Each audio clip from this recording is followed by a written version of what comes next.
جب بات محبت کی ہوتی ہے تو دل سے اسے جوڑنا بڑا ضروری ہوتا ہے، کیونکہ ساری محبتیں دلوں میں پائی جاتی ہیں۔ محبت کے جذبوں سے جس کا دل خالی ہوتا ہے اس کا دل ویران ہی ہوتا ہے۔ جس کے دل میں محبت کے جذبے نہیں ہوتے وہ سخت دل بندہ ہوتا ہے۔ جس کے دل میں رحم کا مادہ نہ ہو، شفقت کا مادہ نہ ہو، جس کے دل خوبصورت نہ ہو، تو پھر ظاہری وہ بھلے ایک اچھے ایجوکیٹڈ بندہ ہو، ظاہری ویل سیٹلڈ ہو، تو لیکن اس کی کوئی ویلیو نہیں ہوتی لوگوں کی نظروں میں۔ دیکھیں، ہمارا جو دل ہے نا، یہ تلاش میں رہتا ہے کچھ ایسے لوگوں کی جو کہ اچھے ہوتے ہیں، خوبصورت ہوتے ہیں، اچھے مزاج کے لوگ ہوتے ہیں، اور اس کے علاوہ ان کی سیرت بھی اچھی ہوتی ہے، ان کے کام بھی اچھے ہوتے ہیں۔ تو جب اس دل کو ایسا کوئی نظر آتا ہے تو اس دل کے اندر اس بندے سے ریلیٹڈ کچھ جذبے پیدا ہو جاتے ہیں، کچھ حسرتیں پیدا ہو جاتی ہیں، کوئی خواہشیں جڑ جاتی ہیں، جسے ہم محبت کا نام دے دیتے ہیں۔ ٹھیک ہے، اگر یہ پاک صاف ہے تو اسے محبت کہا جا سکتا ہے۔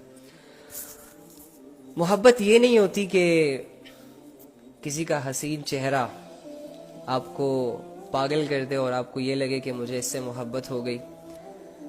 محبت اسے بھی نہیں کہا جا سکتا کہ اگر کسی کے پاس پیسہ ہے بہت زیادہ، اور یہ پیسہ اگر تمہاری زندگی میں اس کی وجہ سے آ جائے تو تم اسے محبت کا نام دے دو، یا یہ اپنی دولتیں تم پر قربان کر دے تو تمہیں لگے کہ ہاں یہ بندہ مجھ سے محبت کرتا ہے۔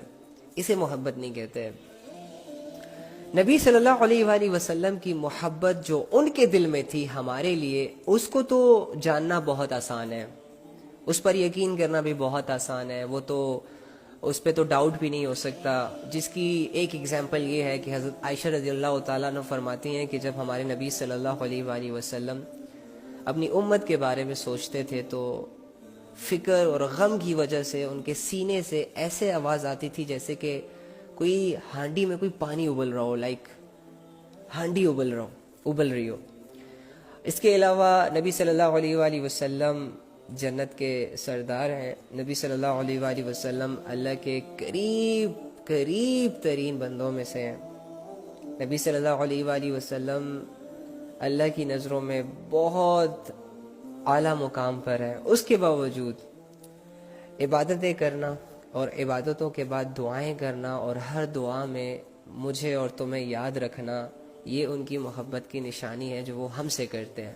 اوکے، اور فکر مند رہنا اس بات کے لیے کہ میرے جانے کے بعد میری امت کا کیا ہوگا۔ اب دیکھو، تمہارے ماں باپ جب اس دنیا سے جاتے ہیں نا تو وہ یہ سوچتے ہیں کہ میرے جانے کے بعد میرے بچوں کا کیا ہوگا، اور وہ اسی لیے شاید موت کی خواہش کرتے نہیں ہیں، یا جب موت ان کے قریب آتی ہے تو ان کو اپنے بچوں کی فکریں لگ جاتی ہیں، اور وہ اس حسرت اور اس التجا میں اس دنیا سے چلے جاتے ہیں کہ ہائے میرے بعد میرے بچوں کا کیا ہوگا، میرے بچوں کی دیکھ بھال کون کرے گا، وغیرہ وغیرہ وغیرہ۔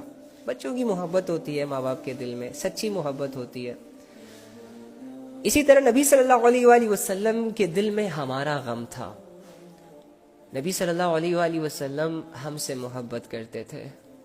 نبی صلی اللہ علیہ وآلہ وسلم اپنے کاموں میں مصروف رہتے رہتے بھی ہمارا سوچتے تھے۔ نبی صلی اللہ علیہ وآلہ وسلم اکثر اوقات رو پڑتے تھے، پیغمبر ہو کے ان کی آنکھوں سے قیمتی آنسوؤں کا بہہ جانا ہم جیسے نکموں کے لیے یہ محبت کی ایک بہت بڑی دلیل ہے، بہت بڑی نشانی ہے، اگر اسے کوئی سمجھے تب۔ ادروائز اگر نہیں سمجھو گے نا تو پھر محبت کرنے والا اگر لاکھ دعوے بھی تمہارے سامنے کر جائے نا تو تمہیں یقین نہیں آئے گا، کیونکہ تمہارے دل میں اس کی محبت کو قبول کرنے کا کوئی ارادہ نہیں ہے، یا تمہارے دل میں اس کی محبت کے لیے کوئی جگہ نہیں ہے، جس کی وجہ سے تم سامنے والے بندے کی منتیں، ترلیں، دعائیں، اچھائیاں، کوالٹی سب کچھ اگنور کر دو گے، اور تم کہو گے کہ نہیں یار تم میرے ٹائپ کے نہیں ہو، میرے مزاج کے نہیں ہو، لہٰذا میں تمہاری محبتوں کا شکر گزار نہیں ہو سکتا، یا تمہاری محبت مجھے ایکسیپٹ نہیں ہے۔ نہیں، تو مجھے یقین نہیں ہے تمہاری محبت پر۔ اینی ہاؤ، لیکن جس کے دل میں کچھ ریالٹیز ہوں، جس کے دل میں محبت کو سمجھنے کی صلاحیت ہو، جس کا دل میچور ہو جائے، جس کا دل اچھائی اور برائی کے فیصلے کرنے والا ہو، حرام اور حلال کا تصور سامنے ہو تو وہ دل بڑا ایزیلی یہ چیز فیل کر لیتا ہے کہ واقعی ہمارے نبی ہم سے آخر لیول کی محبت رکھتے تھے. اور یہ صرف مجھ سے اور تم سے نہیں، پوری انسانیت سے.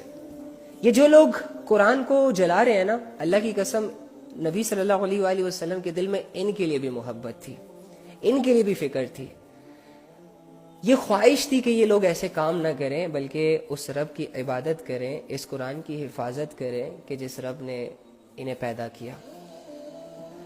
نبی صلی اللہ علیہ وآلہ وسلم کی محبت جو وہ ہمارے ساتھ کرتے تھے، اس کی ایک مثال یہ بھی دی جا سکتی ہے کہ کتابوں میں آتا ہے کہ دیکھو میری بات سنو، میں نا ایسے نہیں سمجھاؤں گا آپ لوگوں کو، میں تو تم لوگوں کے سوچ سے چاہتا ہوں کہ تم ایک بات سمجھو. اینی ہاؤ، جب آندھی چلتی ہے، طوفان چلتا ہے، تو کیا تم میں سے کوئی ڈیٹ پہ جاتا ہے؟ نہیں جاتا.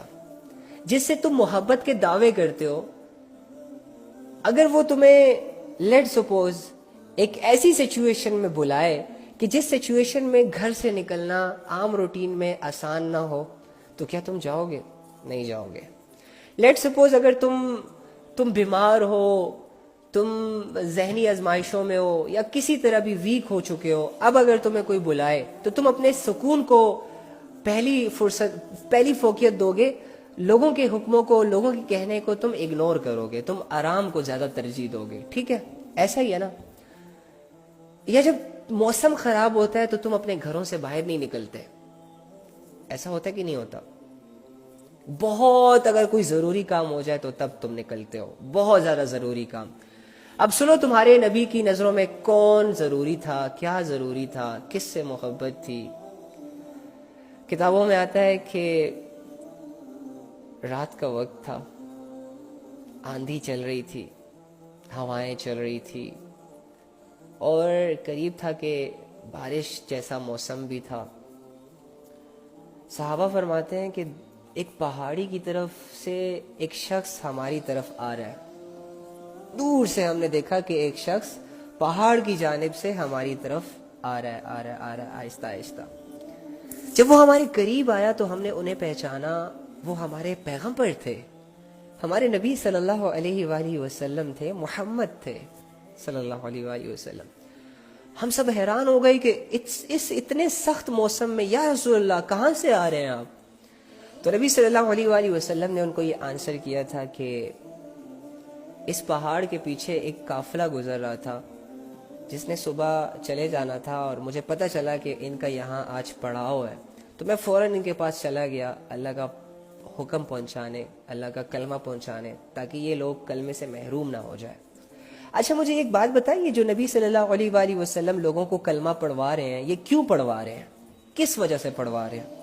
یہ جو نبی صلی اللہ علیہ وآلہ وسلم کبھی اپنے چچا کے دروازے پہ جاتے ہیں اور ان کی گالیاں سنتے ہیں، کبھی منافقوں کے دروازے پہ جاتے ہیں، ان کو سمجھاتے ہیں اور ان کے جو دھکے کھاتے ہیں، یہ جو نبی صلی اللہ علیہ وآلہ وسلم نان مسلمز کی بازاروں میں جاتے ہیں اور ان سے یہ کہتے ہیں قولوا لا الہ الا اللہ تفلحوا، اور بدلے میں ان کو گالیاں سنائی، ان کو شاعر کہا جاتا ہے، ان کو مجنون کہا جاتا ہے، ان کے منہ پر تھوکا جاتا ہے، ان کے منہ پر مٹی پھینکی جاتی ہے، ان کو دھکے دیے جاتے ہیں.